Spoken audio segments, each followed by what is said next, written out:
Hello and welcome to Movies, Films, and Flicks. I am Mark Hoffmeyer, and joining me is a man who inserted his soul into a Godzilla figurine for this episode.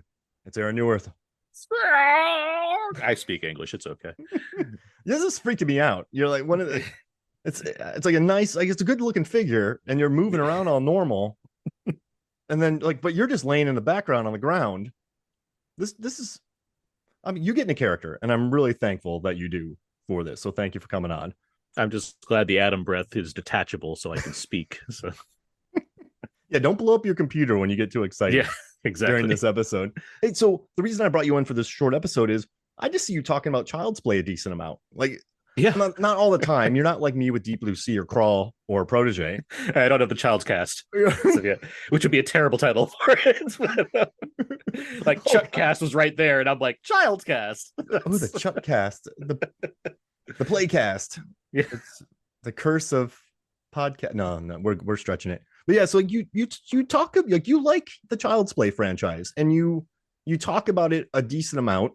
And so I thought, who better to bring in to explain the entire plot in a franchise in 5 minutes than Aaron? So like, why do you love this franchise so much? Like, I really do. I really like the Child's Play franchise. I think it's because like when I look at like slasher movies, which is not like my favorite subgenre of horror, but I've certainly grown in appreciation over the years just because I've been like finding more things where like I knew the standards, but then finding films like The Burning or The Prowler, it's like, yeah, there's some like cool other ones here that like I can really just attach to for whatever reason. But like Michael Myers has always been like my guy. When like Halloween that's been like of the dominant slashers, that's been like my preferred one of those. But like Child's Play, I feel has like sneakily become like the most consistent slasher franchise that's ongoing. Like, we're over 13 years removed from Friday the 13th at this point, which is ridiculous. Mm-hmm. Nightmare on Elm Street has gone nowhere. We just wrapped up another trilogy of Halloween movies, and we'll wait 3 years and get another one of those. But even that series is one that's rebooted itself multiple times. Child's Play has not stopped since 88. Like, Child's Play has kept going. And I would argue there's only one film maybe in that franchise that I think is like less than good, debatable. Like, I think Seed of Chucky is like, it's ambitious, but it's like, it's not one where I'm like, oh, that's the one I gotta watch all the time. Child's Play 3 is also like, but it has some cool stuff in it. Yeah. But like on the whole franchise from then up into the 3-season TV series that follows the same continuity, I think is a lot of fun. It's very creative. It keeps finding ways to refresh itself. It's got so many like things going for it, including the original actors. I mean, it has everything that you'd want in a slasher franchise as far as you got the kills, you have a consistent narrative voice, you have the actors like I just mentioned. It's fun to watch. It's fun to talk about. It's fun to have a community that really likes the iconic character involved in it. Like, it just has all this great stuff there. So yeah, I liked the Child's Play franchise quite a bit. Oh, this is exactly why I brought you on. And I didn't know much about the franchise, and so my work with various publications, I've had to rewatch the Halloween franchise, count every kill. Rewatch the Friday the 13th franchise, count every kill. Child's Play, every kill. Paranormal Activity, Halloween, Nightmare on Elm Street, and watching Paranormal Activity has to be pretty simple because it's like, how many characters at the beginning of the film? That's how many people died in the movie. I just fast forward to the end, which is kind of nice. But one always pulls me in though. Whenever I sit down and put one on, I'm like, I'm gonna watch this because I like. But one thing I found this during my research, so I have to do I do survival videos for film theory. So I've like How to Survive Saw, How to Survive the Back Rooms, How to Survive Quiet Place, and I got tasked with doing a How to Survive Child's Play episode. Geez Louise, it's dense. But I found this thing where like Don Mancini never really liked the whole voodoo doll aspect that Tom Holland added in the Child's Play. But there's an interview when they went, hey, why did you not like downplay or remove the voodoo elements in future Child's Play films that he wrote the scripts for? And what he said was like, he kept using the voodoo stuff because lots of fans had come to love it, and because he didn't want any of the films to feel like they were separate from or contradicted to the others. To his credit, every Child's Play movie has direct ties back to the prior ones, and not one entry has been retconned out of existence, hello Halloween, as had been done in so many other horror franchises. In that spirit, it seems Chucky will forever remain like a voodoo practitioner. But like, he's just kept it going, like you said. Like, it just, like, he'll melt they'll put them back together. He'll pop up. There's an amulet. He'll pop up. There's Tiffany. Like, but I love what you said. Like, it's just, it's very, and the latest two films are very good. Like for Yes, horror sequels, they are very direct to DVD horror sequels. Yeah, Curse and Cult are we'll talk about this. and it just, I just love though. I just love this guy, right? He's not like, okay, we're not gonna have 5 timelines like Halloween. We're gonna tell a story. I don't even, if voodoo I don't like, I don't care. I'll just have fun with it because my fans like it. Like it's rare and it's a unicorn, and the franchise just is getting better. So I had an idea a while back. I was thinking about Halloween. I'm like, how do you explain this to someone in an elevator? Like, how do you do the? So if you and I are going to the 40th floor, no stopping, and I have to explain the entire Halloween timeline to you, I'm like, where do I even begin? So I'm like, what other franchises would be fun? So we're doing this series. So I'm going to start my stopwatch here. You and I are on a 5-minute elevator ride. I guess we're going to like the 200th floor. Sounds about right. How would you sum this up? So like, where does it begin? Like, where did it start, and where is it now? And like, how? Oh. Like, am I going? You want me to go movie? Because I can go movie by movie. I just want to know how I'm gonna like. It's up to you. Right. I'm in the elevator. I know nothing about the franchise, and you gotta. When I leave the elevator, I gotta know exactly what you're going for. Okay. All right. Let's get started. Yeah, let's do it. Okay. So Child's Play. There's this horrible person, Charles Lee Ray. He's in a car chase with a cop. He gets cornered into a toy store. Fortunately, he knew voodoo. So before he dies, he says a voodoo chant. There's a storm that brews overhead, and he gets sucked into a doll. We don't know, like, whatever. That's what happens. The doll gets bought by the mom who wants to impress her son Andy. It's a this Chucky doll. Well, no, it's not Chucky because that's his name. It's a good guy doll, and it's the most popular toy around. Little does everyone know that the doll that Andy has, it's possessed by this thing. Soon enough, it starts murdering people. You know how it goes. They find out eventually. They realize Andy's not crazy. It's actually his toy that's killing people, and they stop the toy by shooting him dramatically. That's what happens. Get to that second movie in. They're like, okay, bad times with the good guy doll, bad press there, but we should redo it anyway. We should start making good guy dolls again. So what do? Of course, they take the remaining pieces of the previous doll, which of course, as we all know, stores souls, and they make a new doll. So Chucky's reborn. He's now another doll. And he tries to find Andy again because he wants to put his soul into Andy. That's the whole thing. He wants to become human again. He doesn't want to stay as a doll his whole life. So he tries to do this. More murdering happens. The second one ends in a dramatic showdown in a good guy factory. Once again, Chucky's dispatched. Third movie begins. Wouldn't you know it? Years later, good guy dolls are like, we gotta like make more dolls. I don't know why did we stop? This is crazy. We can keep making these dolls. And of course, the only way to properly do it is to take the remains of the previous Chucky doll and put that back in the slop and melt it down and put. So once again, the soul is transferred to a new Chucky doll. Now Andy's in military school because why wouldn't he be? And Chucky finds him. But why does he find Andy? It doesn't matter. He doesn't want to put his soul in Andy anymore. He's just a real dick about Andy. So he wants to both kill Andy as well as put his soul into a new kid. So he's at military school now. Somehow this makes sense where there's a good guy doll around and everyone's like, I guess that's fine. And Chucky starts murdering people again and this stuff. Chucky gets killed once again. Doesn't happen. So now we flash forward years later. We're done with Andy for a bit. Andy's going to come back though. Now we're going to deal with Charles Lee Ray's ex-girlfriend Tiffany, Jennifer Tilly, who becomes a major player in this entire thing as both Jennifer Tilly and as the character Tiffany. Tiffany has gathered the pieces of the doll from Child's Play 3, resurrects it. So now Chucky's back. But now he's like Hot Topic style sewn together. So it looks all like cool and goth. It's 1998, so the soundtrack reflects this as well. But Chucky's like, I don't like how things are. So he kills his girlfriend Tiffany, puts her soul into a doll. So now you got two dolls. That's why you got Brad and Chucky. You got the Tiffany doll and the Chucky doll. Oh boy. And now their goal is, okay, well, if we ride across country, we can find our way to inject our souls back into our old bodies. We'll be all good. It'll be fine. Lots of murdering happens. Katherine Heigl's involved for some reason. John Ritter's there, bless him. The dolls both get dispatched, but however, the dolls did also have sex at some point, so they give birth to another little doll before they're both dead.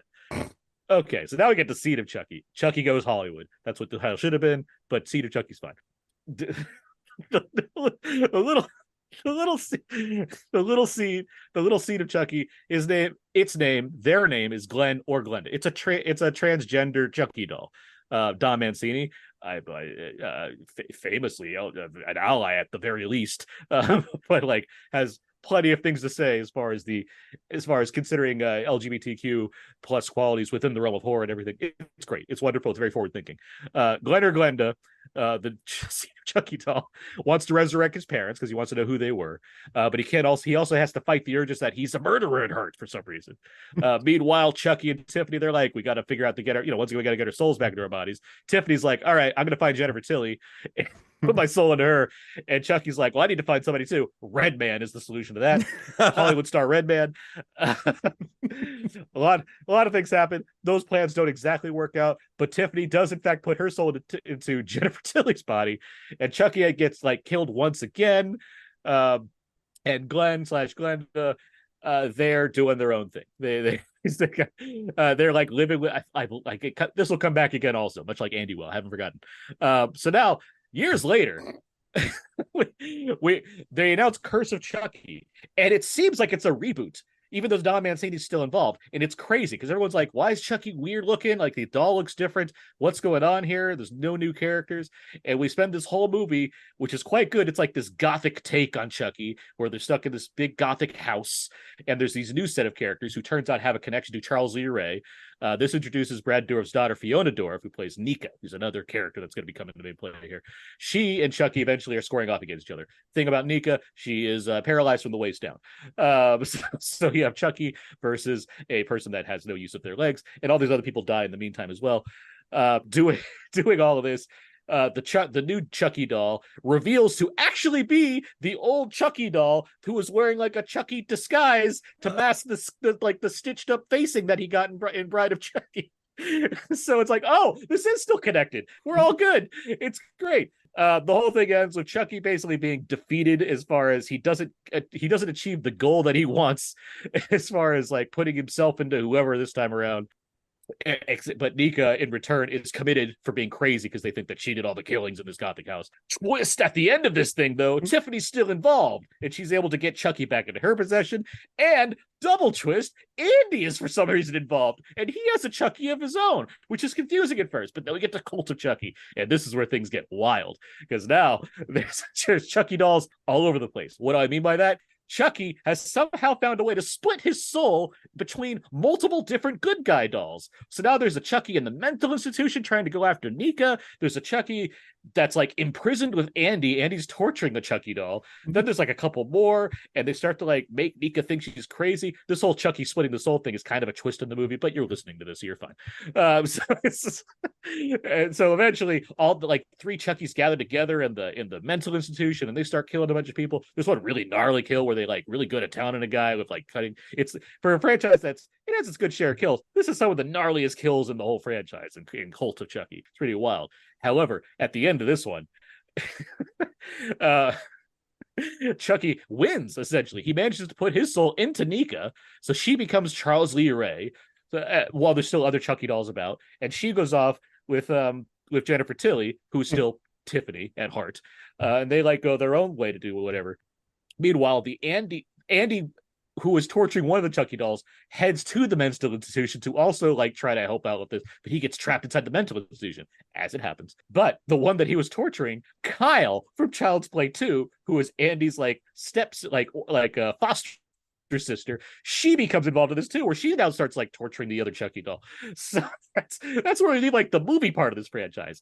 They make a remake with Mark Hamill as Chucky in 2019. I hate it. I hate that movie. I hate the fact that Don Mancini's like, we're still going with our thing. We're making another franchise for, and it stars Aubrey Plaza and what's his face from Atlanta and Paperboy. What's his face? You should Brian Tyree Henry. Yeah. And it's like, God, you guys deserve better. I don't like that movie at all. I thought it was ugly and mean without being fun. Doesn't matter.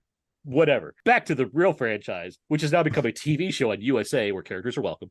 We now have and it's like a new version of all this stuff where the Chucky doll exists. He's in the realm of things. In this first season, there's like a new neighborhood. We introduce some new characters, including multiple characters of different sexualities, which gets brought up because once again, Dom Mancini is just like great about doing all these kinds of things. Eventually, Chucky gets involved. He has some kind of overall plan. We don't entirely know, but essentially, he gets involved in these like high school kids' lives. It makes their lives living hell. He murders like all of their parents. He has a plan to he wants to keep basically copying himself to make more Chuckies all over the place. It gets wild. There's a second season that came out. We're following like the same kids. They had to like go to some what is it, like a Catholic school to like just get away from things because they're being blamed for like we don't know what exactly happened because there's a lot of like mysterious deaths or what have you. Chucky still manages to find them, but like it's weird because Chucky's like, we don't know what's going on. There's so many different copies of Chucky around that it seems like some are getting tainted at this point. And like Andy's involved now still too. And so is Kyle. Like there's all these different characters that are all like still racing around trying to like stop Chucky from whatever his ultimate plan is. We don't entirely know it beyond the fact that he seems to just want to like make himself a virus that's spread around the world. I don't know where this is going, but it's all a lot of fun. There's a lot of Chucky to be shared. He's found a way to do it.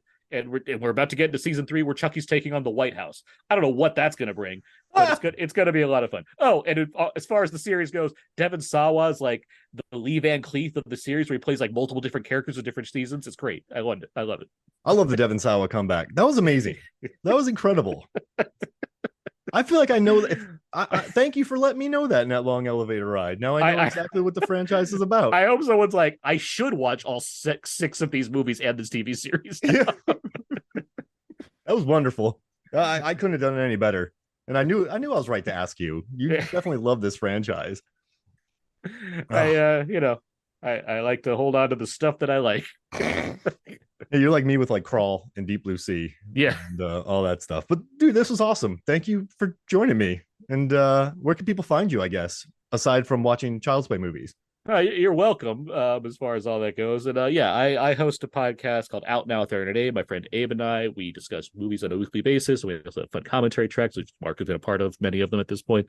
And we're coming up on October. We're going to have a lot of special October horror-themed bonus episodes, which is always fun to do. I write for We Live Entertainment for movie reviews at WeLiveEntertainment.com, and I'm on Twitter at Aaron's PS4. Awesome, dude. Well, thank you for joining me. Also, thanks for reading out my protege cast for the Expendables on the show. That would be amazing. So yeah, and also if you have time, listen to the Halloween Ends episode. Y'all went hard on that episode, but I really enjoyed listening to it. So, hard as in some of us wanted to really talk up why it's good, and some of us did not. Yeah, we had a good debate about that. I had a good time listening to it on my commute to work while stuck in rush hour traffic. So anything that can make a hour and a half slog fun. So that's a good episode right there. All of them are good, but I had a really good time. They're all good, but I enjoyed that one. But yeah, hey, thank you for joining me, Aaron. For sure, man. All right, so for me, Mark Hoffmeyer, for Aaron Neuwirth, Godzilla. This is Movies from the Flicks. We'll see you next week.